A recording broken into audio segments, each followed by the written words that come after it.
लड़की भी सोचो सभी लड़का को ज्यादा वैल्यू नहीं देती है।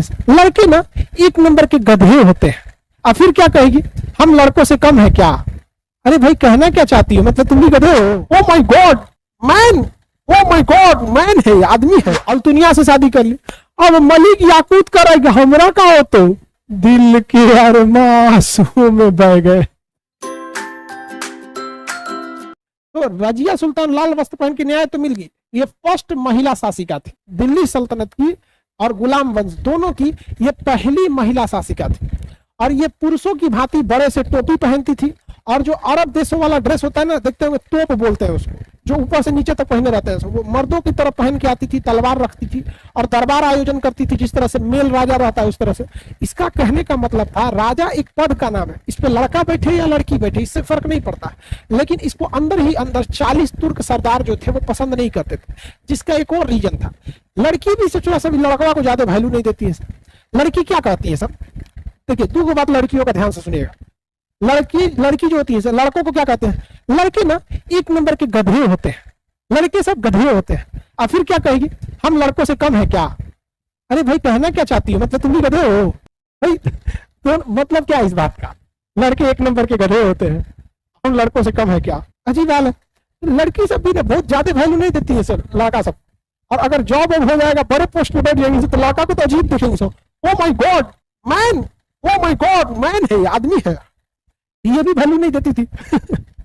दोनों में टसल होने लगा और पूरे समाज में अब इसको लीडर के रूप में बहुत लोग पसंद नहीं करते थे। इवन रजिया सुल्तान के खुद का मंत्रिमंडल जो था, जिसे चालीसा दल कहते थे, ये लोग भी इनको एक्सेप्ट नहीं करते थे एज राजा के रूप में। अब राजा है तो इज्जत तो करना ही पड़ता है, नहीं तो ससुरा कटवा देगा हमको, क्या दिक्कत हो जाएगा। अब इसके वक्त में, इससे पहले जो इसके अब्बा गुजरे थे इल्तुतमिश, इन्होंने इक्ता व्यवस्था चालू किया था कि सैलरी के बदले जमीन दी जाएगी, सैलरी के बदले ये भी जमीन देती थी। ये एक दिल्ली के ही एक इक्तादार था, यानी अधिकारी था, जिसके पास भी जमीन मिलती थी वेतन के बाद, उसका नाम था मलिक याकूत। मलिक याकूत से इसका बड़ा घनिष्ठ संबंध था, मिलती थी उससे, इससे बुलाती थी, अकेले में बात करती थी। तो 40 तुर्क सरदारों ने हल्ला उड़ा दिया, रजिया मलिक याकूत से फंस गई लो, चक्कर चल तो दुनों में गड़बड़ हो लो, समाज खातिर ठीक ना हो लो। हल्ला कर दिया सब कि रजिया फंस गई लो। किससे फंस गई लो? मलिक याकूत से। और दिल्ली का ससुरा इक्तादार था, छोटी सी जागीर थी उसके पास, वेतन के बदले जमीन मिलती थी। अब किसी लड़की को बदनाम कर देना बड़ा इजीली हो जाता, कोनो लड़का के साथ देख लो तो उस वक्त में तो। और उस वक्त छोड़ो ना, गांव में आज भी अगर कोनो लड़की को लड़का से चौराहा पे बतियाती तो गांव में हल्ला हो गई, उनका लड़कियां फंस गई लो जा फलनिया के साथ। गाँव में बड़ी तेज हल्ला होता है सबका। तो इसको एक दिक्कत हो गया, साउंड लो हो गया है, साउंड ठीक नहीं जा रहा है, अच्छा फैन का आवाज आ रहा है, ये ससुरा तो नहीं। अब यहाँ पर रजिया के सामने डबल समस्या। भारत को देखिए ध्यान से, यहाँ है दिल्ली, अब यहाँ इसको कह दिया गया कि रजिया का चक्कर है किसके साथ, याकूत के साथ। जबकि पंजाब जो था उस समय तबर हिंद था, तबर हिंद का जो अधिकारी था, जिसे वेतन के बदले जमीन मिलती थी, उसका नाम था मलिक अल्तुनिया। उसने कहा कि देख भैया, हम रजिया को राजा नहीं मानते हैं, ये एरिया स्वतंत्र रहेगा, यहाँ के राजा हम हैं। अब यहाँ पहली बगावत चालू हो गई। रजिया कह रही है कि ससुरा हम राजा है ना, तुमको सैलरी देते हैं, तुम वेतन के बदले जमीन देते हैं, इसका मतलब वो जमीन तुम्हारा थोड़े हो गया, तो अब राजा थोड़ी बनोगे।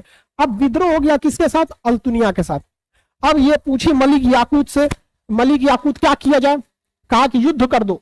तो रजिया जब युद्ध करने के लिए निकली ना, किससे?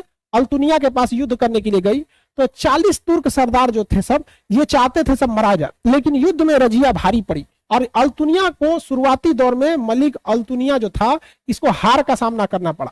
लेकिन युद्ध एक दिन में खत्म तो हो नहीं जाता है, लंबा चला। युद्ध के अंतिम क्षण में अल्तुनिया भारी पड़ने लगा, अब रजिया हारने लगी। और रजिया को एहसास हो गया कि हम युद्ध हार जाएंगे।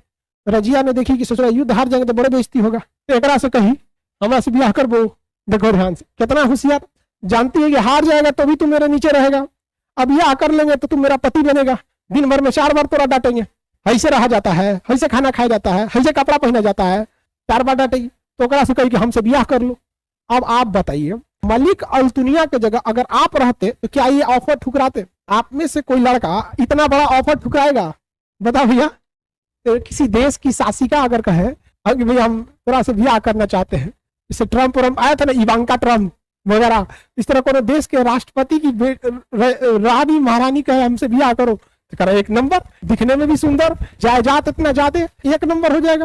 करा कि नहीं सर, तू लोग का लिए छोड़ने वाला, दहेज तो छोड़ने नहीं करता है सर।